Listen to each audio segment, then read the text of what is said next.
Hello friends and fellow VEDSies, it is another Tuesday, which means it's time for me to recap some of my favorite content that's been made in this week of VEDS. We have been doing this 3 weeks now, which is kind of crazy, only 9 days left to go. Okay, I'm going to start with Alicia, because, as y'all know, I am a big fan of her Music Mondays, and this last one felt extra special. I know Alicia was going through, she described it all in the video, and I loved seeing how you can turn these personal experiences into excellent music, and I just adored being able to watch that process sort of in real time as you work through a song and describe what you're doing as you go. I loved it so much that I am going to make my own response video to that. And big thanks to Tessa as well for suggesting that us more musical VEDSies describe our songwriting process. I think that's fun, and I think that my songwriting process is actually significantly different from Alicia's, so I really enjoy seeing how her mind ticks when she's writing a new song, and I think tomorrow I have most of the day free, so I am going to do one of my own. I'm going to start a song almost from scratch and show you guys how my very different process works. So yes, thanks to Alicia for that epic and awesome video, and also thanks to Tessa for just suggesting the whole concept.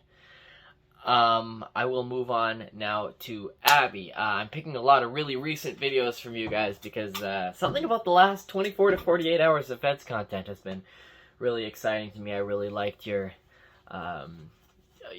discussion of whether memes count as folklore. I agree with you wholeheartedly that they do. I hope I make any sense at all in the way I'm going to describe this. But one thing about that video that I actually thought was brilliant, I love your little, the way you tell stories through doodles. I've told you that before, but when you draw the shrugging guy to convey that, maybe I don't have all these definitions all the way down, but that's fine. And then later on in the video, you describe how people say that in order for it to be folklore, it has to be spread by word of mouth, but now that we're in a more modern era, you think that we can adapt that definition a little bit, and you're like, well, so I'm just going to adapt it. And I like how you flip back to the shrugging guy and just gave him new eyebrows to convey that emotion. I don't know, something about just the way you doodle and flip the pages and you increase the speed of that video while you talk over it. I don't know, the way you structure your videos in that way, I think is so cool. I think you do it so cleverly, and I hope I've made any sense at all. But yes, I agree with you that even though folklore, as you say, is supposed to be word of mouth, spreading thoughts and ideas and stories, that now we as society have evolved to a point where we can have really grassroots communities spread out throughout the world, like this one, and we communicate in a lot more ways than just word of mouth. So I think your modern adaptation of the use of the term folklore, was that a sentence? I don't know, but I agree with all your points, and I think you made a fascinating topic. I will move on to Tessa. A couple of things I wanted to mention about your videos. First of all, and this goes for Caleb as well, I like to see you guys kind of branching out, mostly out of necessity, to a vlogging style that I do pretty often, the sort of outdoors, sort of traveling vlogs. I understand that we are in September, and you guys had trips planned, so it was kind of a what else are you going to do situation. You had to make the most of it, but I think you both did a great job. Tessa, it was cool to see. You traveled through so many states. I love that you got the shots of the welcome to each state sign as you drove through. That's one of my favorite things to capture as well on road trips. And that little town, whose name escapes me at the moment, the little town in Georgia that is done up like a little German village, is so cute. And I'm glad you had a good time at that wedding, even though I imagine the travel was pretty exhausting. Loved that video. But I also want to just quickly touch on the Villain Songs playlist. I like how I And like, not only the songs you've chosen, a lot of which I was not aware of, there were many shows and such referenced in that playlist that I was not super aware of, but I listened to some of those songs and they're great, and I liked how you wanted to pick songs that are not only great villain songs, but are songs that, in the context of the work, sort of change an audience's perspective on that character, whether the audience either realizes the depths of how villainous they are, or maybe you even see a little bit of humanity in the villain. It's very cool. It's those little things that I love about the VEDS community, how you not only just wanted to pick good villain songs, but also, you know, narrow it down to songs that make you change the way you think about villains. It reminds me of how Alicia, in her 10 songs that give me serotonin video, broke down the difference between songs that give you serotonin and songs that give you dopamine, because I thought that was fascinating and so true, and it's these little things that I love about the VEDS community. Anyway, moving on to Caleb. I've already just talked a little bit about how you've also been doing a little bit of, well, one video of that's kind of, it's not necessarily travel vlogging, it was more just like, hey, I'm at the beach, so I'm going to film a video here. It was kind of funny to watch you realize, because I made this realization too very early in my vlog, that it's like, wow, this whole talking to a camera thing, it's really weird. People are going to look at me funny. But eventually I realized that in this modern world, someone talking to no one in particular is not... It's funny, I don't get a lot of weird looks doing it, because people just assume I'm on some sort of Bluetooth or something. But yeah, it's a really weird thing to do, but I thought you did it well. It was cool. I liked the Beach Caleb video, but also, I just wanted to say something about your cooking videos.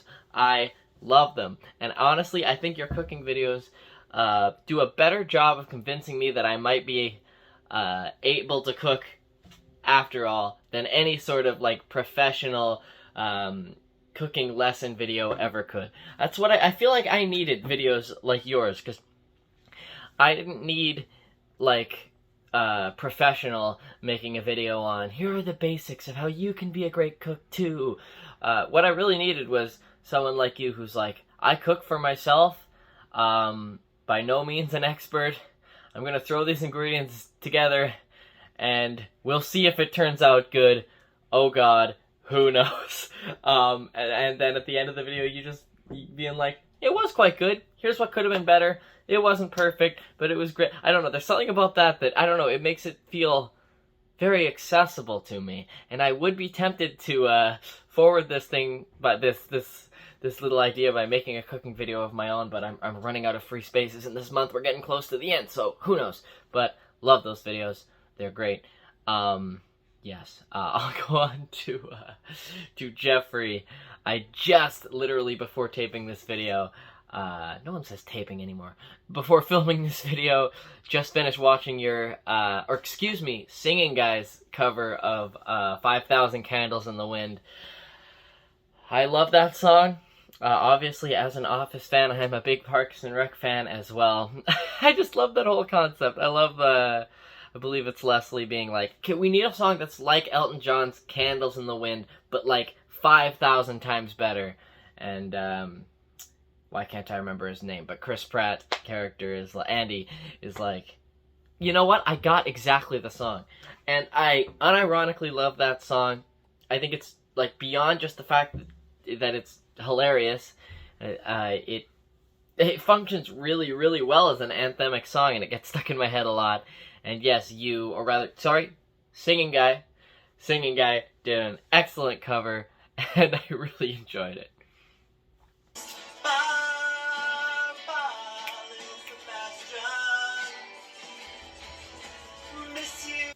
And then finally, just want to give some props to James.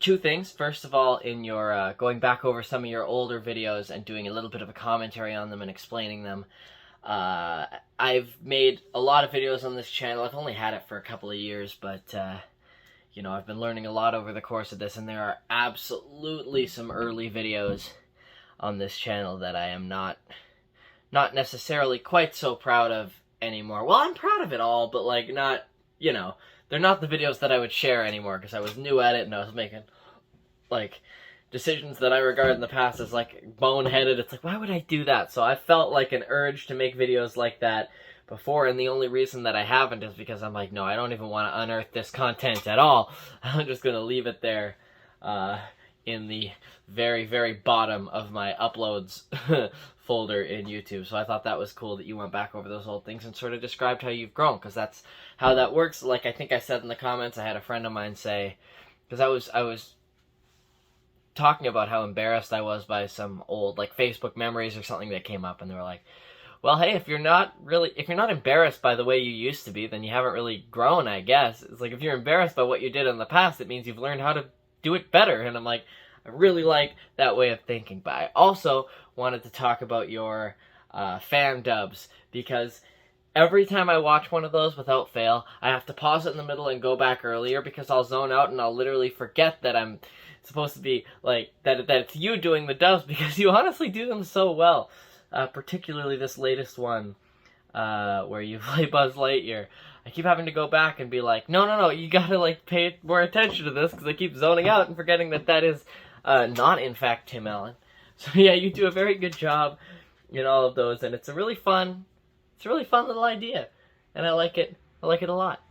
So that's it. That is my recap of all the awesome VEDS content that has come out this week. I will not do my regular recap next Tuesday, because Thursday will be the end of VEDS 9 days from now, so I'll probably just do a recap then instead. That's it. Thank you so much for watching. If any of you are watching this and feeling a little bit out of the loop, links to the channels of my other wonderful friends and fellow VEDSies are in the description. There are 7 of us in total making a video every day in September and making a really fun little community. We're getting towards the end of it now, but if any of you want to join in next year, the more the merrier. We're having a really good time. Yes, thank you so much for watching. As always, I'll catch you guys again tomorrow. Hopefully with that songwriting video I was talking about. We'll see. Thanks so much. Catch you again tomorrow.